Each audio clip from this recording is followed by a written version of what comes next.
Welcome Rajesh.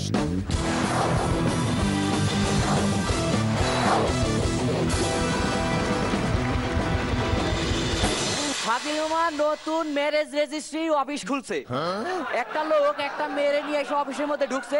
মামা বলতেছে এখন তো 1টা বাজে, 1টা থেকে 2টা আমি লাঞ্চ করি, আপনারা একটু পরে আসেন। এই এতক্ষণ আমরা কি করুম? সময় যখন আছে একটু ভাইবে আসেন।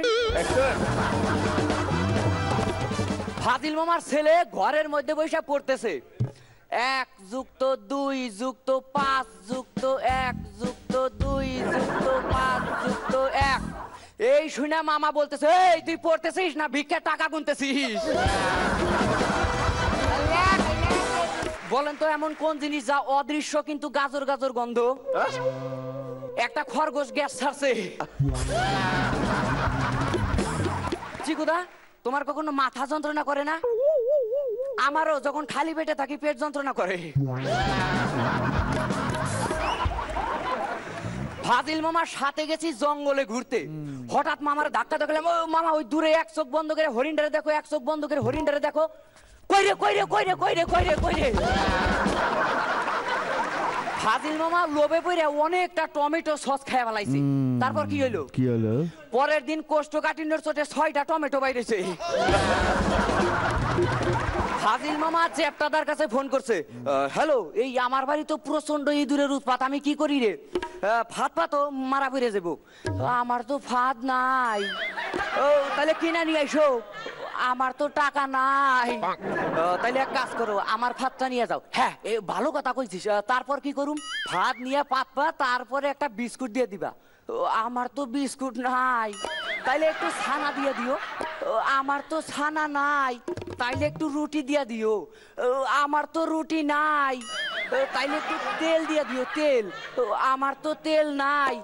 কিছুই যখন নাই তাহলে বাদ দাও, ওই ইঁদুর হাওয়া খাইতেছে, একটু পরে এমনি চলে যাইব।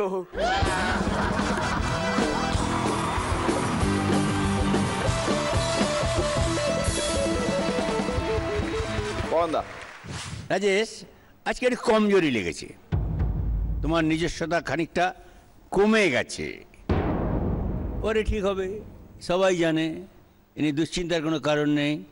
All the best. না, দুশ্চিন্তার কারণ নেই এটা, সেটা কনফিডেন্সের সাথে বলতে পারছি না, কারণ কালকে বোধহয় এলিমিনেশন। রাজেশকে দেখতে ভালো লাগছে, স্মার্ট লাগছে, প্রেজেন্টেশনটা স্মার্ট ছিল, কিন্তু একটু ভেতরে খামতিগুলো বোঝা যাচ্ছিল কোথায় একটা। ঠিক আছে, নেক্সট টাইম দেখা যাক।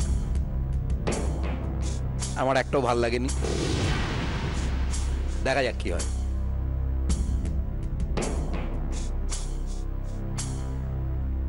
এই জি বাংলায় প্রায় 9 বছর আগে একটা শো শুরু হয়েছিল যার নাম ছিল হাউ মাউ খাও। তাতে রঙ্গন চক্রবর্তী বলে একজন ভদ্রলোক, বিজ্ঞাপন জগতের বিখ্যাত একজন ব্যক্তিত্ব, এবং তারপর টেলিভিশনে বহু হিট গেম শোর জনক তিনি, একটা খুব মজার লাইন লিখেছিলেন ওই title song, do or die, কোনো উপায় নাই।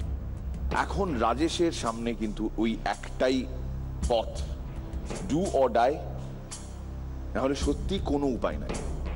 রাজেশ, আমি জানি না এই পরীক্ষায় কিভাবে তুমি উতরে যাবে, আদৌ উতরতে পারবে কিনা, বাট এটাতে কোনো সন্দেহ নেই, and keep no doubt at all in your heart, যে তোমাকে আমরা সবাই ভীষণ ভালোবাসি।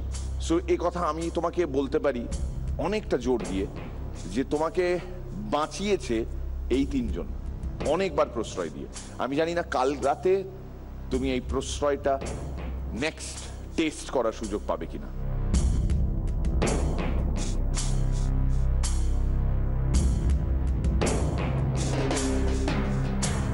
বেস্ট। Thank you Rajesh.